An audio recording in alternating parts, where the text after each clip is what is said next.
mag-render yung baril. Kagaya yan, naunahan natin guys. Kaso wala tayong tutok. Dahil malikot nga yung kalaban at tinuluyan ko na ito para at nadali pasipasito. My goodness, at agad natin itong i-heal. Magsisilapitan na yung mga kakampi niyan. So, ayun guys, nandito na nga sila. Papalapit na nga sila, napakarami ni hotdog yun. Tapos meron na nga itong footstep, ang baho ng paa. My goodness! Kaya na mga kaibigan, nagpapatay na sila sa labas. Dalawa nga mga kaibigan na tinutukan ni Taurus ng at patay! Yan mga kaibigan, na-squad web natin at napunta tayo dito guys sa dormitory at kung saan merong Ravage na nakabantay. Tinutukan na nga natin yung Ravage. Tagtapon tayo ng cluster pero sa pader tumama. Alam na natin guys na PK yun. Hindi tayo magpapasubo sa mga yan. At tinutukan na ng back team guys.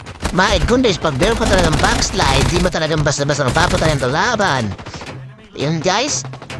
Nadali natin yung dalawa. Napakalapit ng pinakita natin dun guys.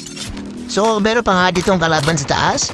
Tinuluyan na nga ni Pasito. So ayun na nga guys, napadpad tayo dito sa upgrade. My goodness, marami ditong kalaban. So naghahunting talaga kami ng maraming kalaban. At syempre yung magaling din. Para maboost ang aming immunity. Charot. Hindi, maboost yung aming kahusayan sa pagtututok kung paano i-handle yung mga kalaban. Gagaya nito guys. Napakalikot ni Parikoy. Hiniper ng ating Grau. Namatay si Parikoy. So okay lang. Naka-1 down na tayo doon. Napatay din doon si Rush Gaming. So, may kalaban para dito sa likod. Magdudugtog sana ako guys. Naka-type 19 na mythic. At tinutukan ng Grau. My goodness. Mythic